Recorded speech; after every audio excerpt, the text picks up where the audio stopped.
lütfen ağlamayın. Çocuklarımı düşününce onlardan ayrı geçirdiğim yılları. Ben onları çok seviyorum Zehra. Çocuklarımı çok seviyorum. Onların iyi olması, mutlu olması için her şeyi yaparım. Peki o zaman neden? Neden onları Terk ettim. yanlış anlamayın lütfen? Sadece merak ediyorum. Çocuklarını bu kadar seven bir anne nasıl olur da Ben çocuklarımı hiç terk etmedim. Belki onların yanında değildim ama onlar bilmese bile uzaktan bir gölge gibi her adımlarını takip ettim. hayatlarındaki her detayı biliyorsunuz yani? Her şey an be an. Hatta benim yüzümden yüreklerinde açılan yaraları da biliyorum. Onların canı yandıkça ben kavruldım. Ama mecburdum.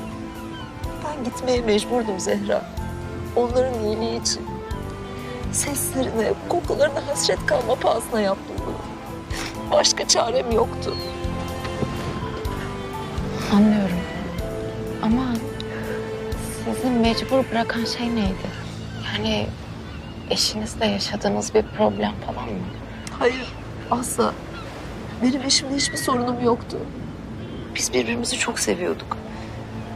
Sen Ömer'e nasıl aşıksan ben de Tahir'e öyle aşıktım. Sana benim hakkımda neler anlattıklarını tahmin edebiliyorum. Ama inan bana hiçbiri doğru değil. Bir anne bile isteye çocuklarını terk eder mi? Çözüm olacağını bilseydim ben çocuklarım ve kocam uğruna hayatımdan vazgeçmeye razıydım. Ama bu bile yetmedi. Çok özür dilerim. Ben gerçekten anlamıyorum. Yani çocuklarınızı, kocanızı korumanız gereken biri ya da bir şey mi vardı? Yalvarırım bana daha fazla soru sorma. Sana daha fazlasını anlatamam. İstesem de anlatamam. Hem senin hem çocuklarımın iyiliği için. Kim bilir bana baktığında ne görüyorsun? Belki duygusuz, ruhsuz, bencil bir kadın. Sevgi sözcüklerimin havada kaldığını düşünüyorsun belki de. Ben ne anlatırsam anlatayım. Bu nasıl bir anne ki çocuklarını terk edip gitmiş diyorsun içinden. Estağfurullah. Ben sizin yaşadıklarınızı bilemem. Çocuklarım benden ölesiye nefret ediyorlar değil mi?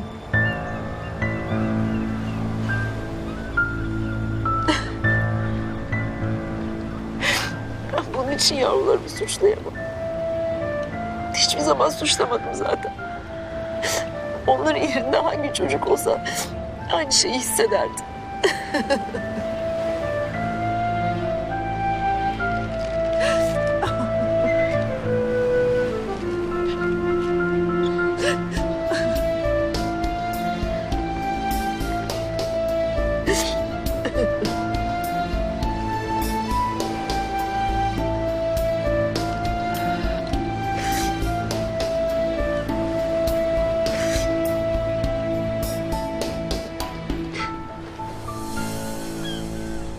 Şu anda bir kadınla konuşuyor.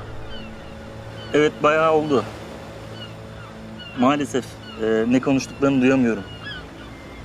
Daha fazla yaklaşırsam beni fark edebilirler. Peki nasıl bir kadın tarif et? Yüzünü net göremiyorum ama 50'li yaşlarda görünüyor. Demek Zehra'nın akranı değil. Sizi yanlış yönlendirmek istemem Bahşende Hanım. Ama eşarp takmış. Sanırım kendini saklamak istiyor. Yani emin olmamakla birlikte sanki tanınmamak için tedbir almış gibi gözüküyor. Öyle mi? Allah Allah. Yılmaz, sen takibi sakın bırakma, tamam mı? Her konuda bana malumat vereceksin, anlaşıldı mı? Tabii efendim. Ha, bir de bu kadının fotoğraflarını istiyorum. Yalnız efendim fotoğraf makinesi yanında değil. O zaman cep telefonundan çek. Bunu da ben mi söyleyeyim sana? Allah.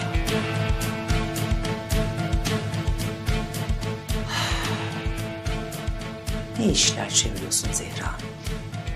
Yakında öğreneceğim hepsini.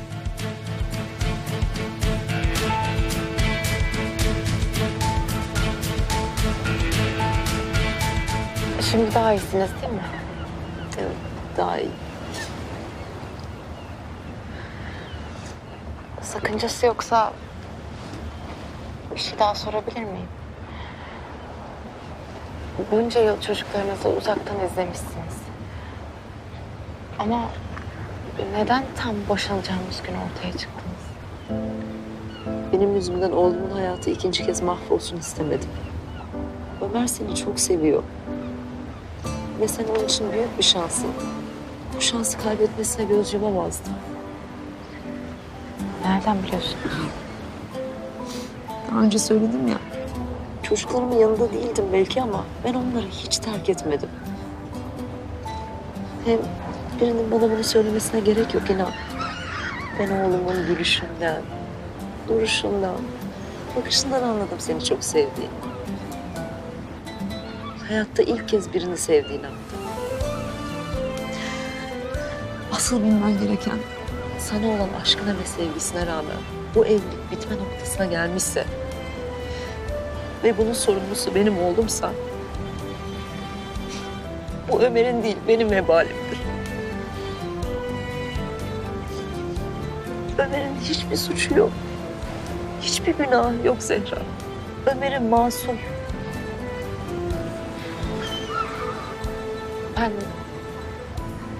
Ben bilemiyorum. Ona da size de haksızlık etmek istemem. Beni boş ver. Kendimden vazgeçeli uzun zaman oldu. Önemli olan sizsiniz kızım. Oğlumun ve senin mutluluğu. Ömer'in seni çok kırdığını tahmin ediyorum. Seni anlıyorum. Belki Ömer'i gerçekten tanıdığını düşünüyorsun. Ömer'imin yaralı olduğunu bildiğini de az çok tahmin ediyorum. Ama inan bana yarası sandığından çok daha büyük, çok daha derin. Yani terk ettiğiniz için O kadar basit değil. Sana benden hiç bahsetti mi? Kötü de olsa tek bir kelime bile söyledi mi? Söylemedi değil mi? Tam da beklediğim gibi. Ömer'in gözlerine en son bakmıştım biliyor musun? Bir daha onunla göz göze geldik. O son bakışta hiç unutmadım. Hem de hiç. O an orada ona ne yaptığımı hissettim. Sırtında koca bir yükle bir gecede büyüdü benim oğlum. Annesinin onu sevmediğini, umursamadığına inandım. Ondan sonra bir daha hiçbir kadına güvenmedim. Hiçbir kadını sevmedim. Ta ki sen gelene kadar. Sen onun kalbini yumuşattın. İçini ısıttın Zehra. Can suyu oldun oğlum. Ama o iyi değil. Hala yaralı.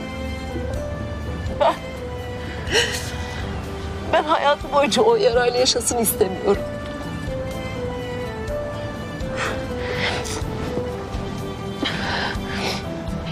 konuşun. Ömer'le de, Ayşe'yle de konuşun. Bunca yıl annesiz kaldılar. Onların size ihtiyacı var. Madem yaralılar, yaralarını ancak siz iyileştirebilirsiniz. Haklısın. Ama konuşamam. Ne olur bana nedenini sorma. Sadece şunu bil, şu an için uygun vakit değil. Bir gün konuşacaksınız yani. Evet. Doğru zamanın gelmesini bekliyorum. Gerçekleri benim ağzımdan duymalarını istiyorum. İnşallah o gün en yakın zamanda gelir. Ömer de, Ayşe de bu mutluluğu hak ediyor. Onları ne içten, ne güzel seviyorsun. İyi ki onların hayatındasın. İyi ki onlarlasın.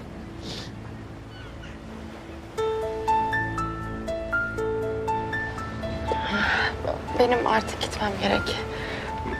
Ömer'e bir şey söylemedim. Şimdi meraklanmıştır. Sağ ol kızım. Dinlediğin için, anladığın için. Kendinize iyi bakın. Sen de kızım. Allah'a emanet ol.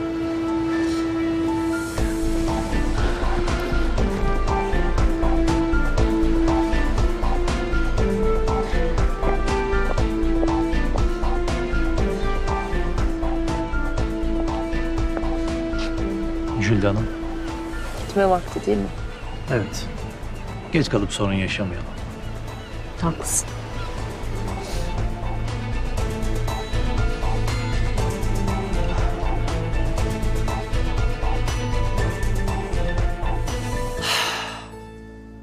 Bir fotoğraf çekmek ne kadar zor olabilir ki? Beceriksiz adam. Hah, nihayet. Bakalım hanımefendi ne işler çeviriyor.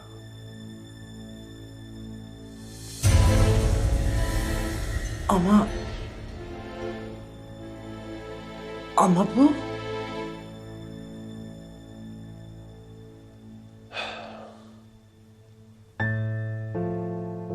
Nereye gitti acaba? Arasam mı?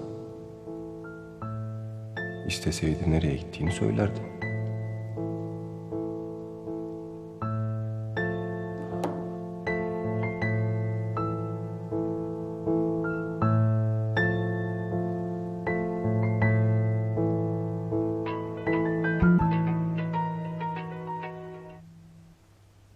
Alo, Bora. Nasılsınız Ömer Bey? İyiyim Bora, sağ ol. Sen nasılsın? İyiyim de. Biz aramasak senin arayacağın yok. Haklısın Bora ama o kadar yoğunum ki. Evet, haberimiz var. O meşguliyeti sessiz sedasız evlenince duymayacağımızı sandın herhalde. Bora kusura bakma, gerçekten o kadar ani oldu ki kimseye haber veremedim. Bu hatanı telafi etmek için harika bir fırsat doğdu sana. Şu bizim okulun geleneksel toplantısına gelsene işinle. Aslında çok güzel olurdu ama Zehra asla kabul etmez. Alo, Ömer orada mısın? Ya buradayım.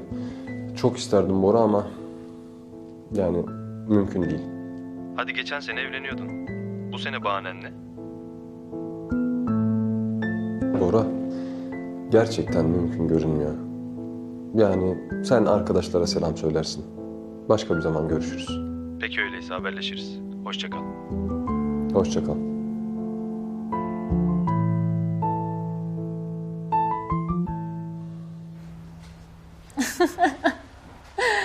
Kerem'in bu tavrını bilmiyordun değil mi? Çok ketumdur. Beni unutabilmek için öyle maceralara atıldı ki inanamazsın. Tabii bizim çevremizden olan akıllı kızlar Kerem'le ilgili böyle boş hayaller kuramayacaklarını bilirler. Tabii bizim çevremizden olmayan kızlar bu tarz hayaller kuruyor olabilir.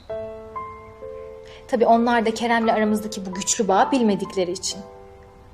Onlara kızmıyorum. Sadece acıyorum. Yazık, vakitlerini böyle şeyler için harcamamalılar. Muhitlerinden kendilerine daha uygun sevgililer bulabilirler. Sence de öyle değil mi? Ben bilmiyorum. Ay ilahi Sabahçım, bunda bilmeyecek ne var ki? Atalarımız asırlar önce söylemiş. Davul bile dengi dengine diye. Biliyor musun, bu lafı da hiç sevmem. Çok avam gelir bana ama olayı çok da güzel özetlemiş. Bilmem anlatabildim mi?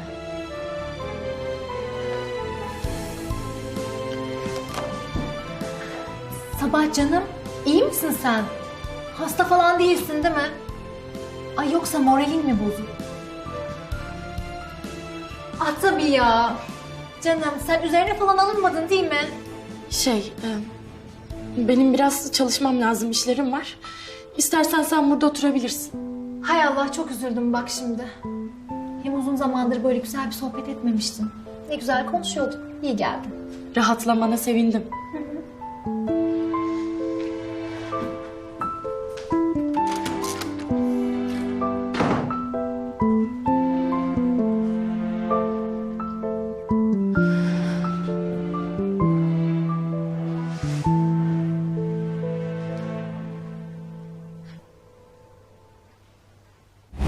Seni seviyorum Sabah. Seni seviyorum. Kalbim artık senin Sabah. Sana ait. Dili sevmiyorum bile diyemedi. Şu gönderdiği fotoğrafa bak. Net değil, karanlık.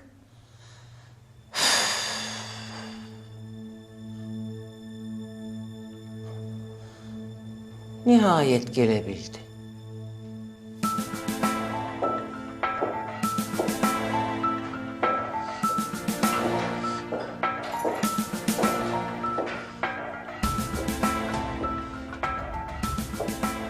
Bugünlerde çok meşgulsün. Arkadaşlarınla mı buluştun? Hayır, arkadaşlarımla buluşmadım. Akrabalarını ziyaret ettin o zaman. Pardon. Efendim Sabahcığım. Dinliyorum. Harika bir zamanlama Sabah. Resmen hayatımı kurtardı.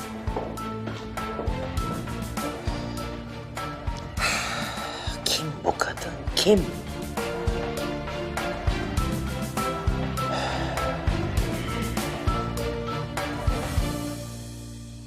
Yılmaz, bu nasıl bir fotoğraf? Hiçbir şey anlaşılmıyor. Size açıklamaya çalışmıştım. Bulunduğum açıdan ancak o kadar olabildi. Telefonumun kamerasıyla bundan iyisi mümkün değildi maalesef. Derhal bu kadının kim olduğunu öğrenmek istiyorum. Derhal.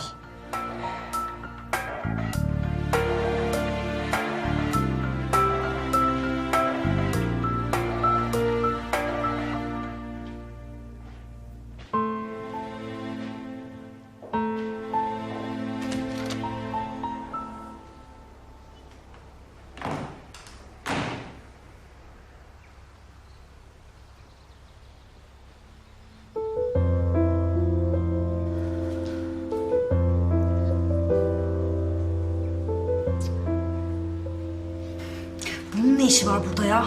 Kerem'e gelmiş. Aman ne bu böyle ya, kurulmuş hanım ağa gibi oraya? Ay tipe bak, ahtapot bakışlı.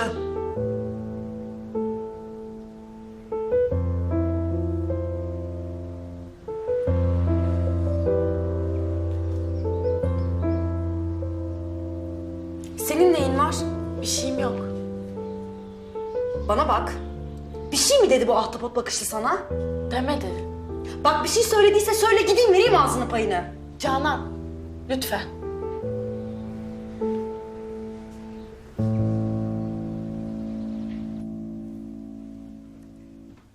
Çayımız da geldi. Eline sağlık Hamiyetciğim. Afiyet olsun canım. Ay sağ ol. Afiyet olsun.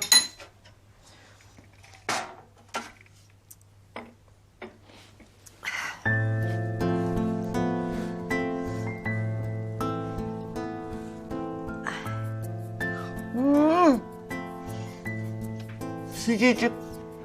Ay kıyır kıyır. Hemen yutuluyor. Cevriyeciğim de sağ olsun irmik helvası getirmiş. Öyle mi? Onu da akşama yeriz canım. Ellerine sağlık Cevriyeciğim. Afiyet bal şeker olsun. Ama önce hemen bunları yiyelim çünkü el açması bunlar. Soğuyunca bir kıymeti kalmaz. Aa, el açması mı? Bayılırım ayol. Ay muhteşem. Ay insan bir oturuşta bir tepsiyi yer ayol. Ellerinize sağlık. Onu bize söylemeyeceksin canım. Aysel Hanım'ın ellerine sağlık.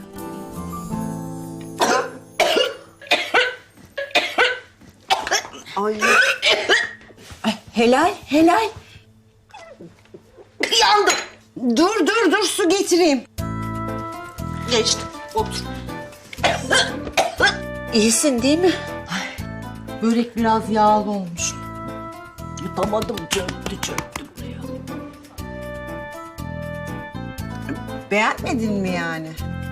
Böyle bir çatal atınca güzel gibi geldi de böyle bir iki diş yiyince yok. Ya ben çok hassasım ama mümkün değil. Bak. Bunun ıspanakları çiğ ayol.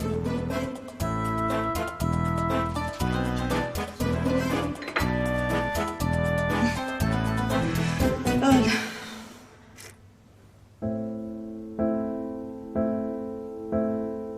Asıl bilmen gereken, sana olan aşkına ve sevgisine rağmen bu evlilik bitme noktasına gelmişse ve bunun sorumlusu benim oğlumsa, bu Ömer'in değil benim vebalim. Kim bilir ne kadar acı çektin Ömer. Kim bilir ne çok yandı canın. Göstermediğin daha ne kadar yaran var kim bilir. Annen burada. Yanı başımızda. Seni gördü. Sesini duydu. Seni çok seviyor. Sanki hiç terk etmemiş gibi. Ama bunu sana söyleyemiyorum bile.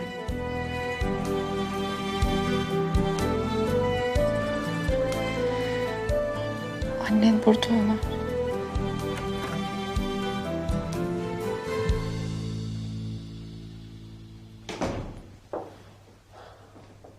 Gelmişsin. Evet, İşlerini halledebildin mi? hallettim. Sen nasılsın? Gerçekten mi soruyorsun? Öylesine. Gerçekten tabii ki. Ben iyiyim. Buradasın. Yanımdasın. Başka ne isterim ki? Zehra. Sen neden ağladın?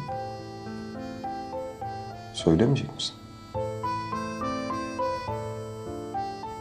Yoksa ben yine farkında olmadan seni üzecek bir şey mi yaptım? Hayır, hayır. Öyle bir şey yok. Hem ben ağlamadım zaten. Yani anladığın gibi değil. Zehra. Bak senin canın yanarsa benim de canım yanar. Unutma bunu. Evet. Söyleyecek misin? Neden ağladın? Duygulandım sadece. Peki. Öyle olsun. Duygusal karım benim. Ömer. Sen de benden bir şey saklama olur mu? Saklamıyorum zaten. Yani öyle değil. Bir şeye üzülürsen söyle. Benimle ilgili olmasa da.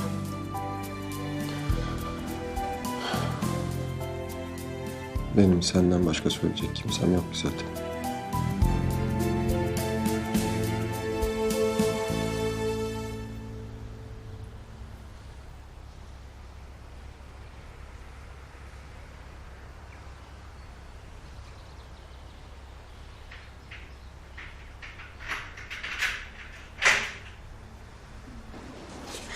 Sürpriz.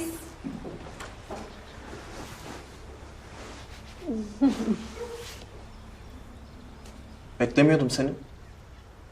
Özledim, görmek istedim. Dedim ki İdil ne duruyorsun? Git gör Kerem'i.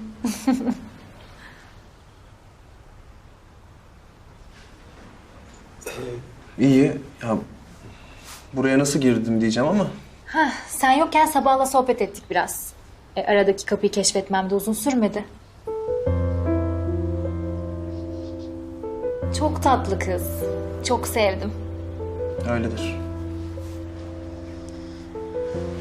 Hiç oturma çünkü dışarı çıkıyoruz. Buraya tıkılmayalım. Çok güzel bir planım var. Adaya gidelim diyorum. Gidememiştik hani. Ya ben gelemem. İşlerim çok yoğun. Birkaç günde ihmal ediyorum zaten. Çalışmam gerek. Tamam o zaman ada iptal. Balık diyorum Boğaz'da. Ne dersin? Mümkün değil. Sen istiyorsan hiç planını bozma, git. Yok çünkü planı seninle yaptım. O zaman şöyle yapıyoruz.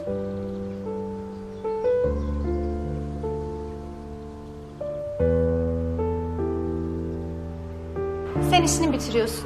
Bitirince de beraber balık yemeye gidiyoruz. Canın sıkılmasın istersen. Ya benim işimin ne zaman biteceği belli değil. Yok canım beni merak etme. Keyfine baksan.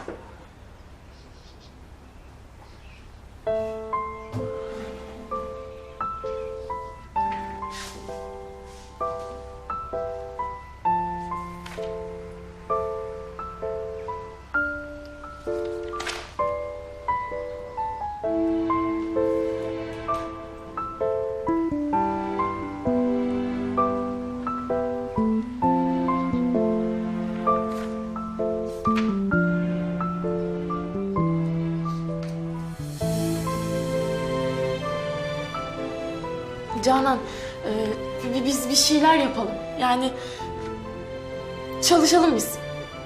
En son nerede kalmıştık, ne yapıyorduk biz? Oo.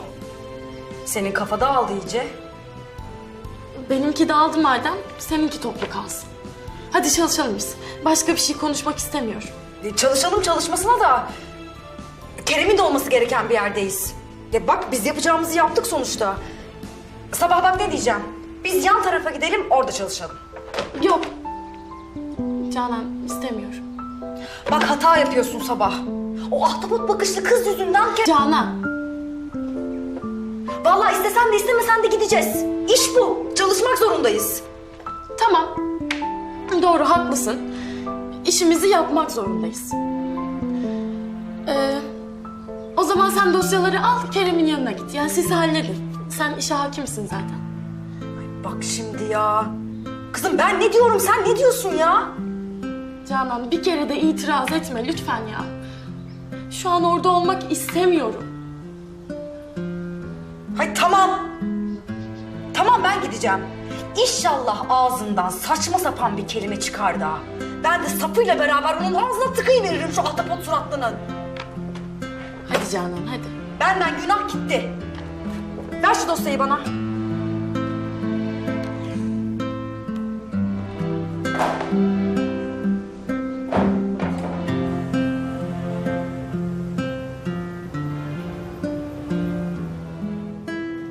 İtalya'dan beklediğimiz numuneler için kargo şirketini aradınız mı? Evet Ayşe Hanım. Dağıtıma çıkmış bugün. Tamam, çok güzel.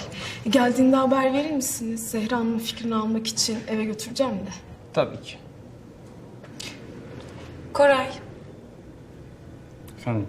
şu dosyayı bana uzatabilir misin?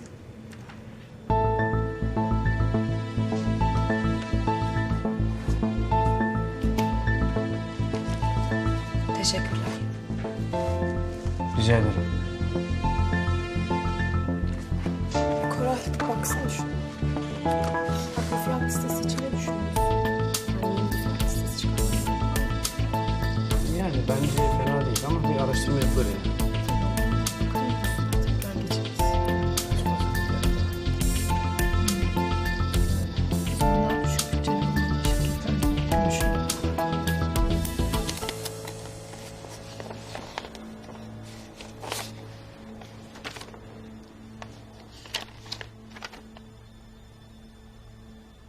O kadın kimdi acaba? Ne haltlar çeviriyorsun Zehra? Bizi nasıl bir bataklığa çekiyorsun? Karın ne yapıyor oğlum? Odasında mı? Neden sordunuz? Hiç, öylesin. Ne öğrenmek istiyorsunuz? Hiçbir şey oğlum. Benimki sadece basit bir tecessüs.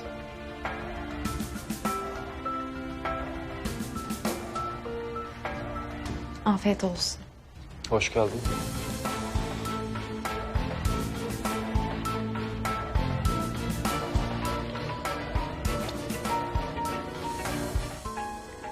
Cengiz, üniversiteden arkadaşım. Uzun zamandır görüşmüyoruz. Ne haber Cengiz? Bende haberler iyi ama senden gelen haberleri hiç beğenmedim. Hayırdır? Neden? Nedeni var mı? Zaten yılda bir toplanıyoruz. Ona da gelmeyecek misin? Gelmeyeceğim değil Cengiz. Yani gelemeyeceğim demek daha doğru olur. Buluşmaya gelmeni engelleyecek ne olabilir Ömer? Bizi ayıracak 3 saatin de mi yok? O kadar mı unutulduk? Cengiz, ben Bora'ya da söyledim. İşlerim ertelenmeyecek kadar önemli. Ben anlamam valla. O önemli dediğin işi ertelesen şirket iflas noktasına gelmez herhalde değil mi? Bana bak yoksa eşin mi izin vermedi? Eşim mi? Yok, onun yemekten bile haberi yok. Hem o öyle biri değil. Arkadaşım madem sen gelmiyorsun biz Pınar'la sana geliriz o zaman. Bize mi? Gelsinler tabii. Ömer bir kahve içimlik vaktin vardır herhalde. Yoksa bizi evine... Hayır hayır Cengiz, olur mu öyle şey? Gelin tabii. Çok mutlu oluruz. Görüşürüz. Yemeğe mi gelecekler? Kahve içmeye. Tamam, o zaman ben mutfağa gideyim, kahvenin yanına atıştırmalık bir şeyler hazırlayayım. Tamam. Zehra, kendini çok yorma. Yorma.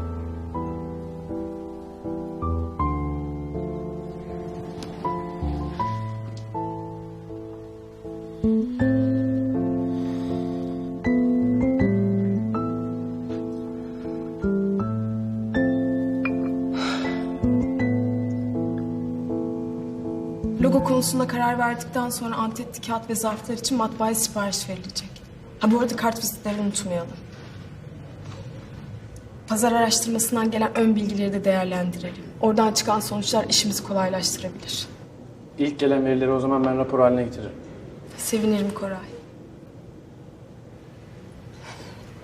Ha Özgeciğim. Sen de araştırmanın kapsamını nasıl genişletebiliriz ya da genişletmeye gerek var mı ona bakarsan yani geç kalmayalım. Tabii ki Ercan.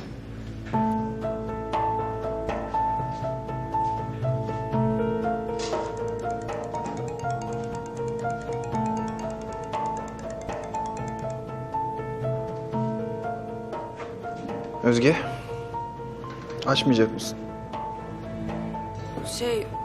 Bunu açmam lazım izninizle.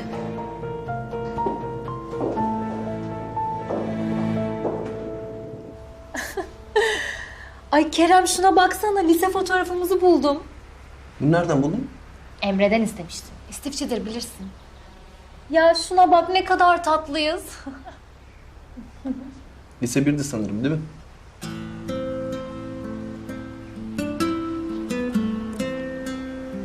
Gerçi daha çıkmaya başlamamıştık ama ufak ufak flörtlerimiz vardı.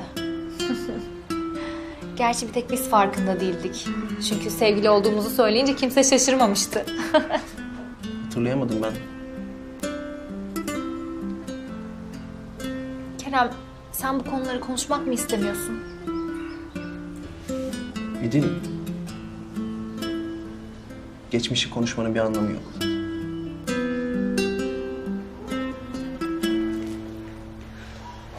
Kerem. Birlikte dosyalara bakmamız gerekiyor. Firma bekliyor, göndereceğiz. Olur, tamam sabah da gelsin birlikte bakarız. Sabah gelmeyecek. Birlikte bakacağız. Biz başlayalım. Bir dosya daha olması gerekiyordu, eksik. Alıp geliyorum hemen.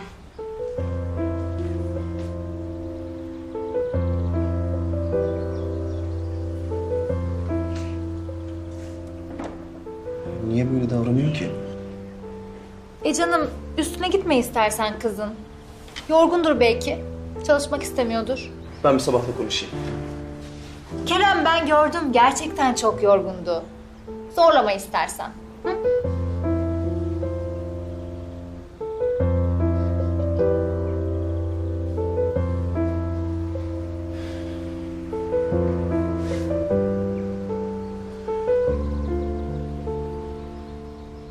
Yine kaçıyor benden. Hepsi bahane.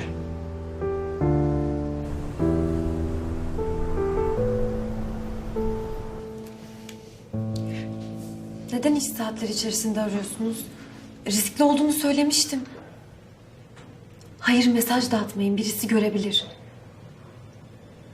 İstediğiniz her şey maillerde var. İçeriklere dikkatlice bakın. Ve lütfen bir daha iş saatlerinde çok acil olmadığı sürece aramayın. Tamam. Kapatıyorum.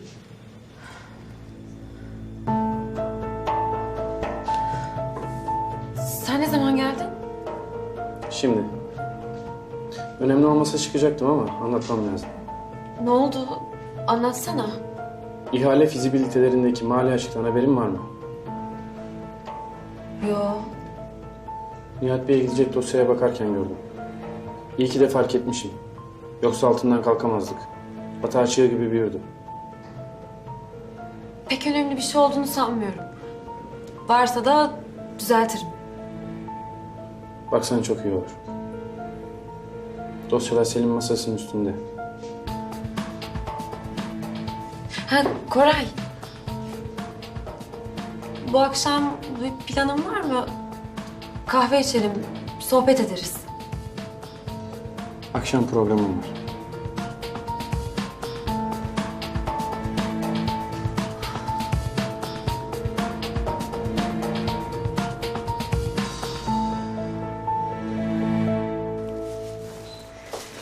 Gidiyor musunuz?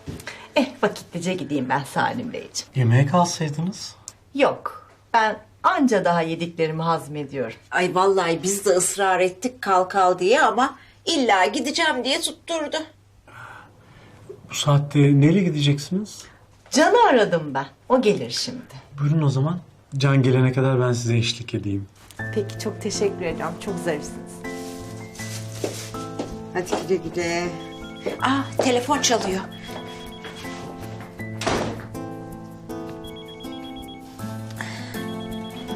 Fatma Hanım arıyor. Aysel'den haber var herhalde.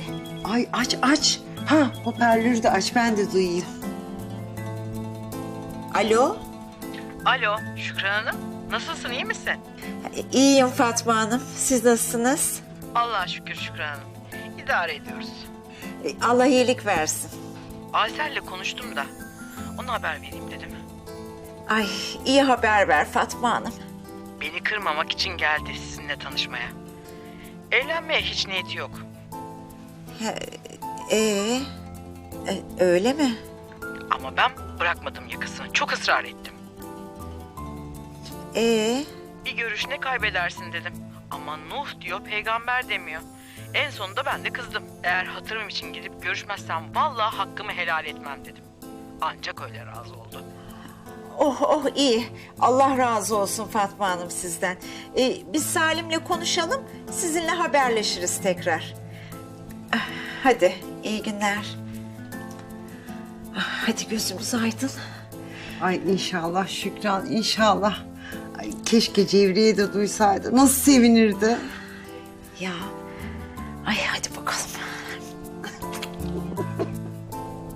Keşke içeride bekleseydiniz. Hava biraz serin gibi. Yani Can geldiğinde ben haber verirdim size. Ay, eksik olmayın Salim Bey. Dedim ya, biraz hava almak istedim. Hem ben Kayseri'den alışığım böyle soğuğa zaten. Ama siz üşüdüyseniz... Yok.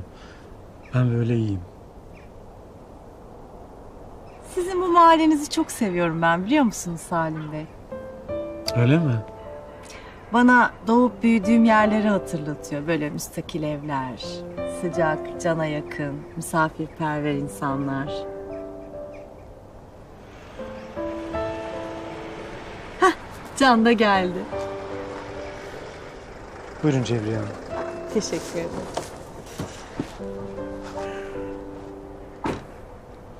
Nasılsınız Salim amca? Sağ ol evladım. Sen nasılsın görüşmeyeli? İyiyim, sağ olun. Gidelim mi Cevriye Hanım? Hadi gidelim.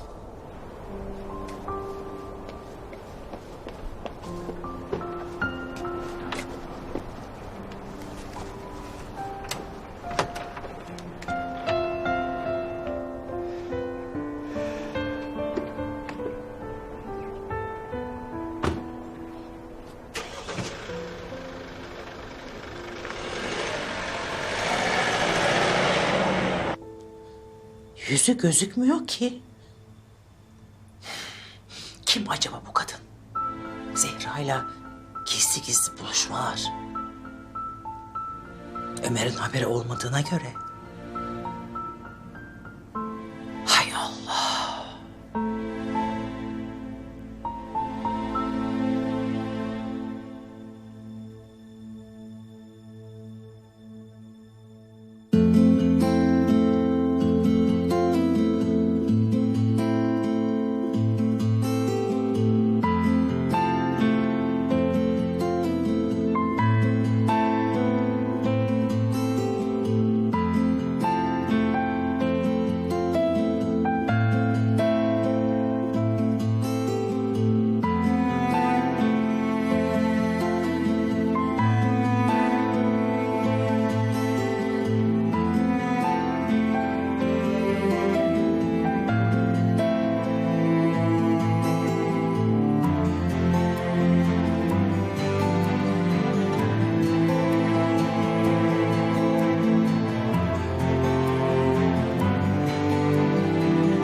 Var mı hoşuna gitmeyen huyları Ömer'in?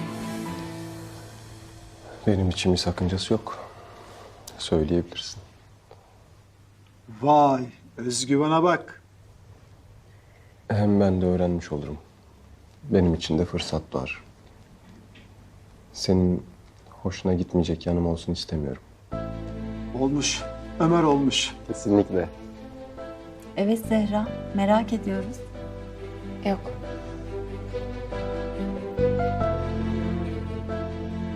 Ömer kaleyi çoktan fethetmiş.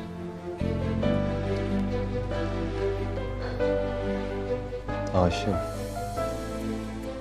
Çünkü mükemmel bir karım var. Vay be. Ben bunu bu tonda duydum ya. Artık beni hiçbir şey şaşırtamaz. Zehracığım, Ömer'in ayaklarını yerden kesmişsin. Bravo sana. Vallahi ben mükemmel bir çift görüyorum karşımda. İtiraf ediyorum, hiç böyle bir tablo beklemiyordum. Ömer iş evliliği falan mı yaptı diyordum hatta.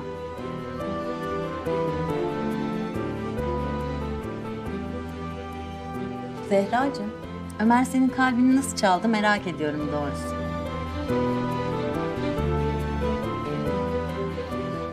Ben Ömer'in azmine, kararlılığına hayranım. Ömer senin bu haline, evliliğine en çok annem mutlu olmuştur. Evet, öyle dediğin gibi oldu. Amerika'ya yerleşti Müzeyyen annem.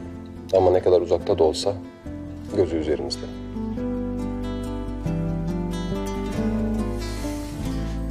Çayını doldurayım mı Salim? Yok yok abla. Atölyede çok içtim ben.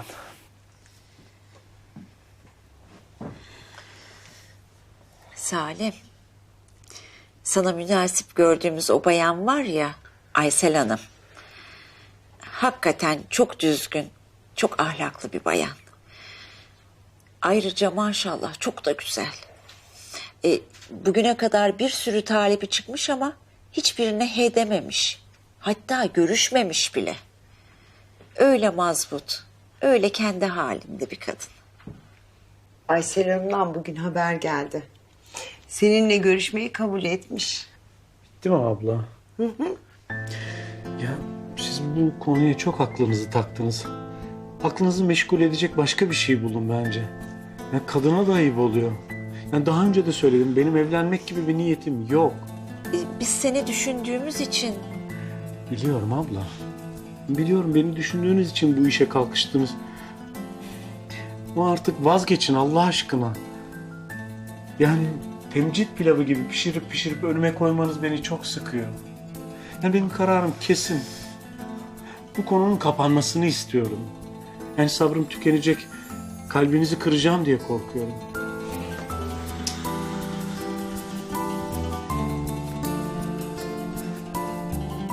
Hadi iyi geceler.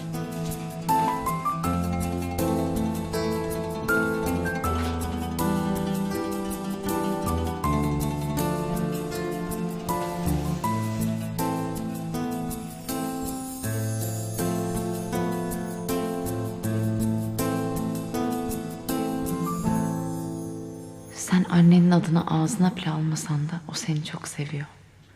Gözlerindeki acı, akan yaşlar sahte olamaz. Adın her geçtiğinde bakışlarında beliren o hasret. Niye bu kadar öfkelisin Ömer?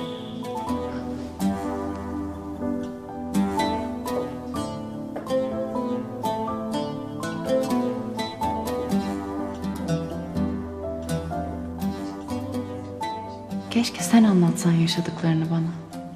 Senden duysam. Annenin adını ağzına bile almazken bunu senden nasıl isterim ki?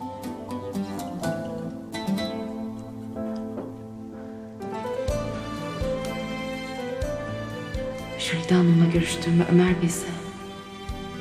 Allah'ım yardım et bana. Nasıl çıkacağım bu işin içinden?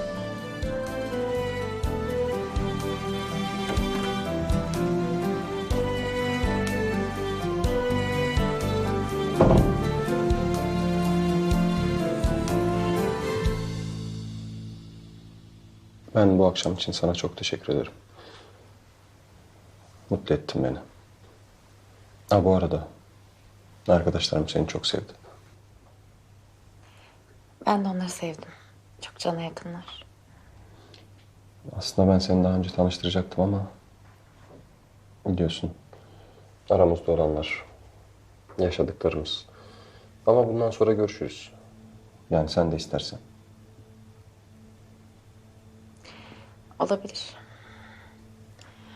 Ha bu arada sen nasıl oldun? Gerçi bugün daha iyi gibiydin ama. İyiyim. Sayende. Bu hazırladığın bitki çaylarının içinde sihir falan mı var? Yani sihirli değil de şifalı diyelim. Ne bileyim, yani öyle birden iyileşince bilemedim. İşe yaramasına sevindim. Aslında ben pek sevinmedim. Neden? Yani işe yaramasaydı belki bu gece... Evet, olabilirdi aslında. Yani acı diye şikayet ettiğim bitki çayımla. Yine de ister miydin? Senin elinden olunca, evet.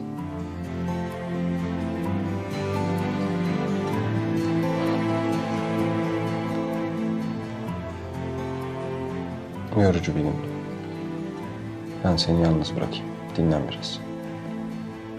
Tamam, İyi geceler. iyi geceler. Gitmesen keşke. Kal de Zehra. Kal. Gitme de. Ben gitme diyemiyorum. Ama sen kalsan. Gitmesem ne der ki? Kalırsa ne yaparım? Zamana ihtiyacı varsa.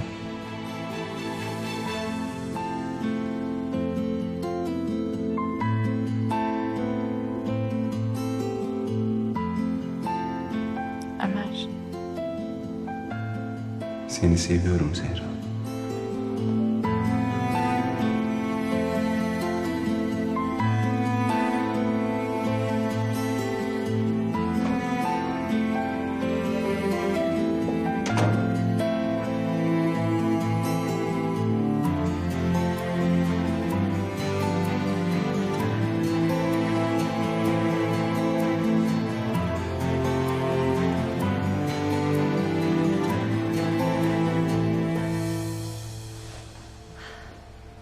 Abartıyorsun babacığım. Daha geçen ay Londra'da yanımdaydın. Bu kadar özlemiş olamazsın herhalde. Sabahla konuşmam gerekiyor. Ama İdil varken olmaz. Bir saniye babacığım, bekler misin? Sen hiç planını bozma. Peki o zaman. Babam da zaten durmuyordu. Geliyorum babacığım. Hemen mi? Tamam, anladım.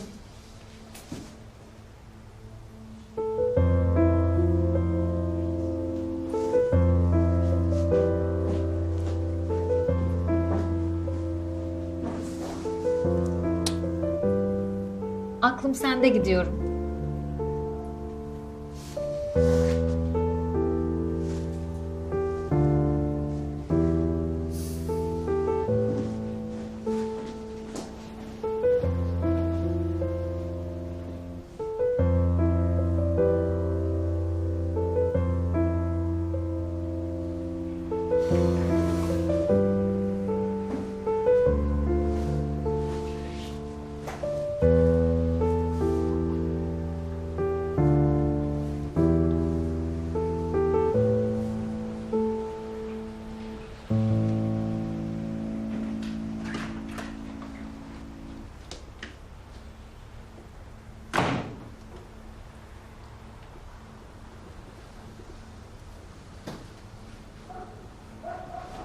Gitti mi misafirin? Konuşalım mı biraz? Ne konuşacağız ki? Dün bana bir soru sormuştun. İdil'le ilgili. İdil'le ilgili mi? Anımsayamadım. Onu sevip sevmediğimi sordum. Seviyorum diyecek. Dürüstlük de olsa ben bunu kaldıramam. Duymak istemiyorum. Ha, ama çok gereksiz bir soruydu o. Saçma bir soruydu. Boş ver.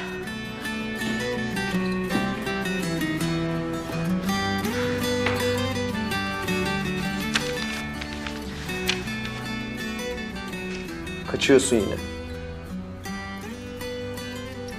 Tanıyorum seni Sabah.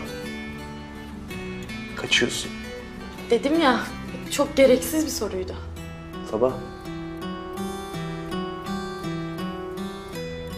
Biz birlikte çok yol kat ettik. Birbirimize dürüst olmamız gerektiğini biliyorsun değil mi? Bu haline sebep olan şey neyse söyle bana. Ne düşünüyorsan, ne hissediyorsan. Ben yokken Edil'le ne konuştunuz?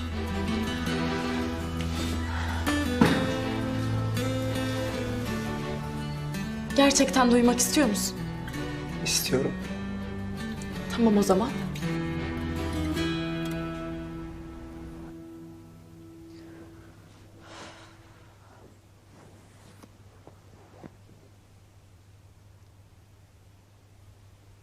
Pencereyi açtıysa yine hastaydı zaten.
Keşke yaralarına deva olabilsem. Bir konuşsan, içini döksen. Hafifleyeceksin belki. Geçmişin yükünü atacaksın omuzlarından. Bir daha seni bırakmayacağım Ömer. Bir yara da ben açmayacağım yüreğinde.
Ayşe'cim, sen hala uyumadın mı? Hasta falan değilsin değil mi? Yok yok, iyiyim. Uyku tutmadı da ılık süt iyi gelir diye düşündüm. Şöyle oturalım mı biraz? Olur.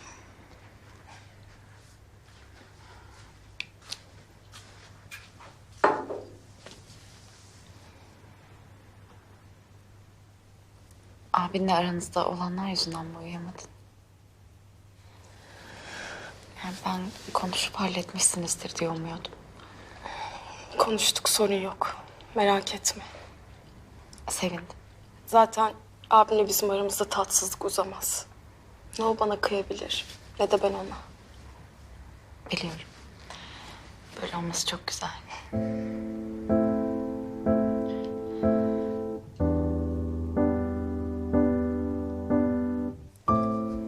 Ayşe'cim. Onu yani anneni özlüyor musun?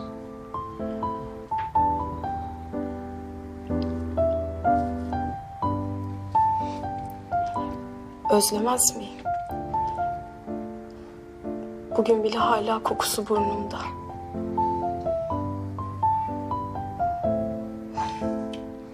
Ama Acı olan ne biliyor musun? Birisi anne dediğinde benim aklıma gelen ilk şey onun bizi bırakıp gitmesi. Ama gidişinden daha acı olan ne biliyor musun? Gidiş nedeni. Yıllarca benden saklamaya çalıştılar. Hala bildiğimi bilmiyorlar. Ama ben biliyorum Zehra. Annem bizi